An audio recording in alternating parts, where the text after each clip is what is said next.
Sir आप पीछे रहिए सर। रोल सर जी शुरू आज करें। नामांकन किया गया है, रेखा शर्मा जी की ओर से नामांकन किया गया है, क्या कहना चाहेंगे? हालांकि विपक्ष की ओर से कोई भी उम्मीदवार नहीं उतारा गया। देखिए, राज्यसभा के लिए एक सीट वाकंट हुई थी। हमारे यहाँ से राज्यसभा के जो माननीय सदस्य थे,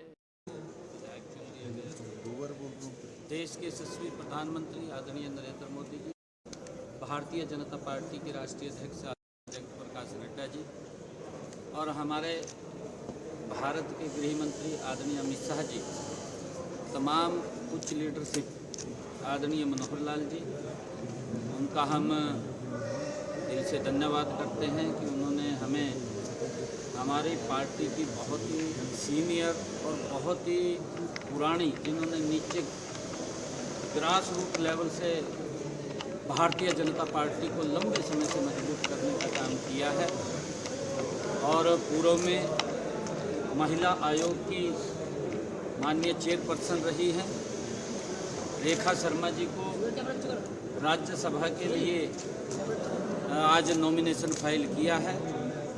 मैं इनको बहुत बहुत बधाई भी देता हूं।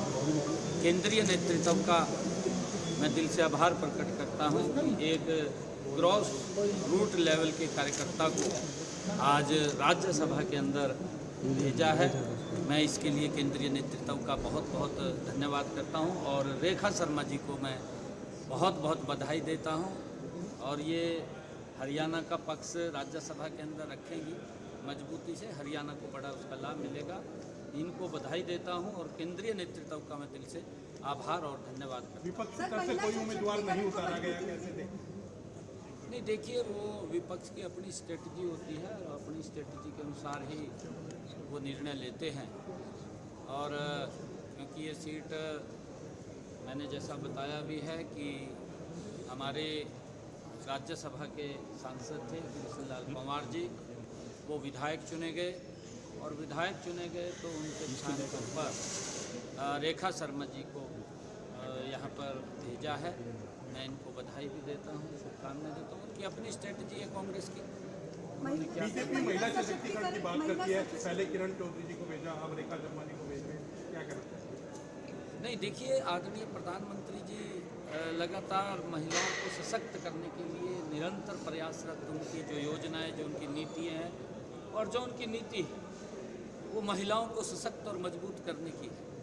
कल आदरणीय प्रधानमंत्री जी हमारे हरियाणा के अंदर पानीपत की उस भूमि के ऊपर आए थे जिस भूमि के ऊपर वो जनवरी 2022 में उन्होंने वहाँ से बेटी बचाओ बेटी पढ़ाओ के लिए आगाज किया था और कल बहुत बड़ी योजना LIC की बीमा सखी योजना, उसका शुभारंभ आदरणीय प्रधानमंत्री जी ने किया है। क्योंकि जब बेटी बचाओ बेटी पढ़ाओ का आगाज किया था उससे भी देश के अंदर लाखों बेटियों को जीवन दान मिला है और जो ये योजना कल शुरू की है बीमा सखी योजना, उसका बड़ा लाभ हमारी महिलाएं सशक्त और मजबूत होंगी, उनका रोजगार का साधन खड़ा होगा, आत्मनिर्भर बनेंगी।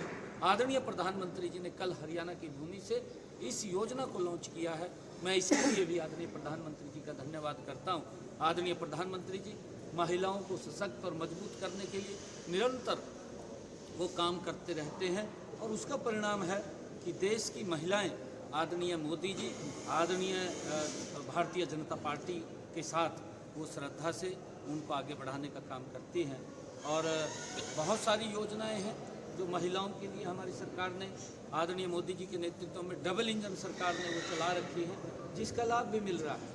चाहे सेल्फ हेल्प ग्रुप की हमारी बहनें हैं और चाहे ड्रोन दीदी है और चाहे हमारी महिला उद्यमी है, विभिन्न योजनाओं के माध्यम से महिलाओं को सशक्त करना ये हमारी सरकार निरंतर कर रही है।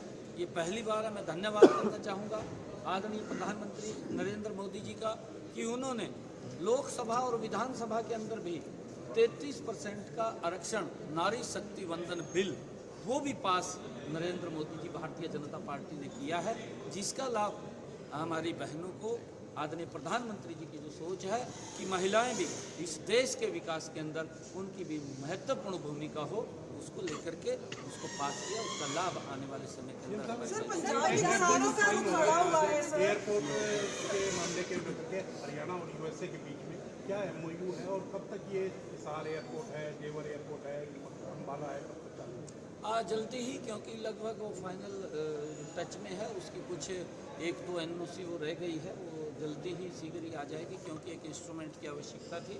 वो इंस्ट्रूमेंट भी हमारा पहुंचने वाला है, वो भी हमें मिल गया है और जल्दी ही हिसार एयरपोर्ट वो वर्किंग में आ जाएगा। आदरणीय प्रधानमंत्री जी का जो ही हमें समय मिलेगा उसके बाद उसको हम चालू करेंगे।